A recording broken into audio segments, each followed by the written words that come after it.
अगर दिक्कत आती है तो सबसे पहले आपने इसकी सभी वोल्टेज चेक करनी है। जितने भी बेसिक वोल्टेज होती हैं ये सारी वोल्टेज हम इसकी चेक करेंगे। हेलो दोस्तों, रिफिक्स इंडिया के यूट्यूब चैनल पे आपका फिर से स्वागत है। तो दोस्तों आज की वीडियो में देखेंगे कि सैमसंग के सिंगल कोर पैनल में वाइट डिस्प्ले की प्रॉब्लम कैसे सॉल्व की जाती है। तो जैसे कि आप ये देखेंगे मेरे पास एक ये पैनल है और इसके अंदर क्या है, डिस्प्ले वाइट की प्रॉब्लम आ रही है। तो जैसे कि मैं इसका पावर लगा के ऑन करके मैं आपको दिखाता हूँ। ये मैं इसके पावर को ऑन करता हूँ तो यहाँ पे अगर आप देखेंगे तो इसका जो पैनल है वो वाइट डिस्प्ले में हमारे को दिखा रहा है। ये देख सकते हैं आप, डिस्प्ले इसकी वाइट है।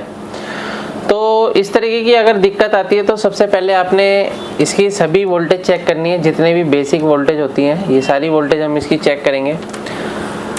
तो यहाँ पे अगर आप देखेंगे इसके अंदर क्या है, ये इसकी कॉफ आईसी लगी हुई है जो कि सिंगल कॉफ होती है।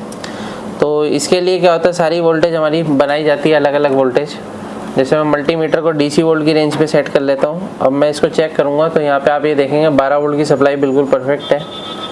ये 12 वोल्ट है और ये 12 वोल्ट से अगर हमारा फ्यूज़ से जो सप्लाई निकलेगी ये हमारे डीसी टू डीसी आईसी में जाएगी। अब ये डीसी टू डीसी आईसी जो है इसकी SM4186 है।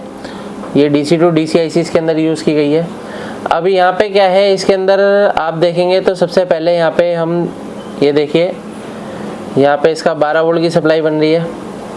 और यहाँ पे आगे अगर हम देखते हैं इसका जो ये 13 वोल्ट AVDD हमारा ओके है, यानी कि AVDD वोल्टेज इसका बन रहा है।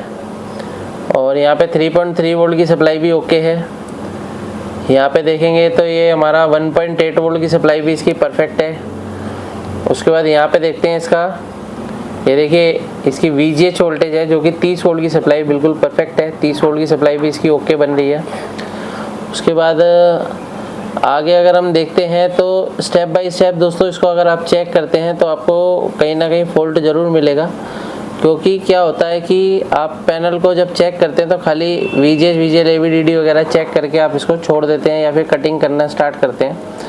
तो अभी क्या होता है, इसके साथ में हमारे को क्या क्या चीज़ें देखनी होती है, इसका हम डेटा भी चेक करेंगे। कई बार डेटा मिसिंग होने से भी इस तरीके की प्रॉब्लम हमारे को देखने को मिलती है।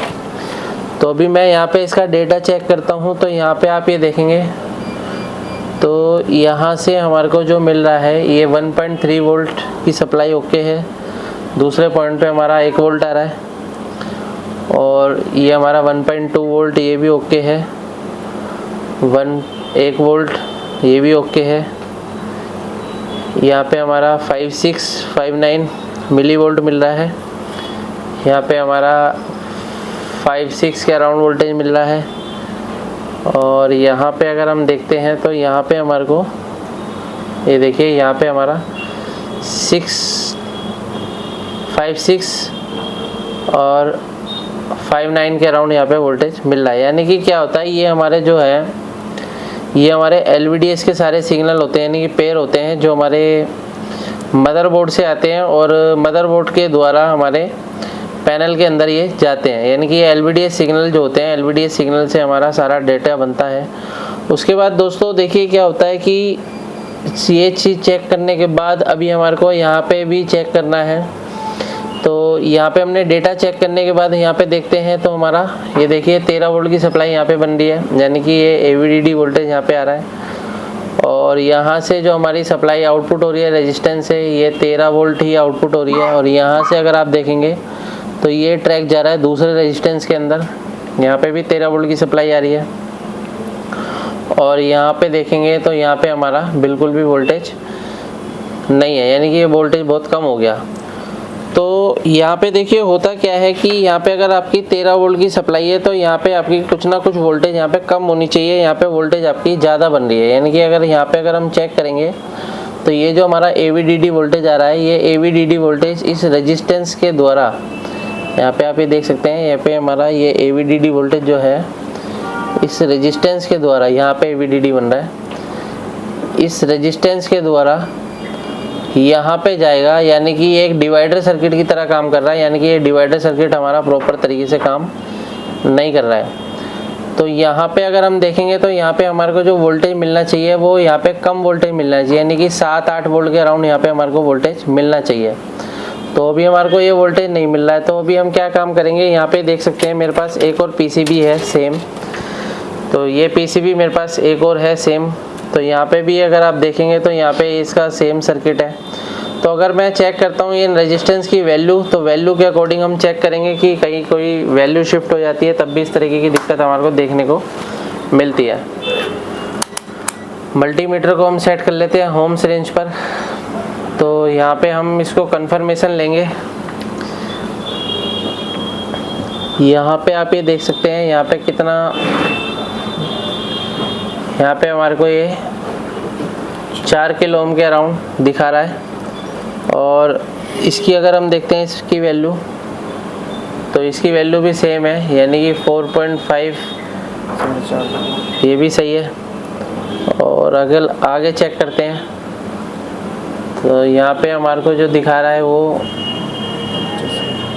25K के अराउंड हमारे को दिखा रहा है।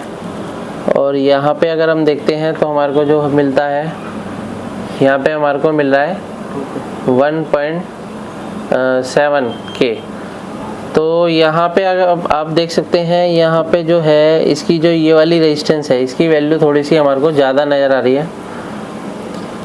तो इस कंडीशन में क्या है, पहले हम इस रेजिस्टेंस को रिप्लेस करके देखते हैं। और ये रेजिस्टेंस जो है हम इसकी सेम पीसीबी में से निकाल के लगाएंगे, क्योंकि कई बार क्या होता है कि अगर हमारे पास हमको नहीं पता होता कि कौन सी वैल्यू की रेजिस्टेंस लगेगी, क्या लगेगी, तो हम सेम पीसीबी का यूज़ करके उसके अंदर से रेजिस्टेंस निकाल के लगा के देख सकते हैं। तो ये हमारे पास स्क्रैप होना चाहिए रिपेयर करने के लिए। अभी मैं क्या काम करता हूँ, इस रेजिस्टेंस को चेंज करूँगा और उसके बाद देखते हैं क्या कंडीशन हमारी बनती है।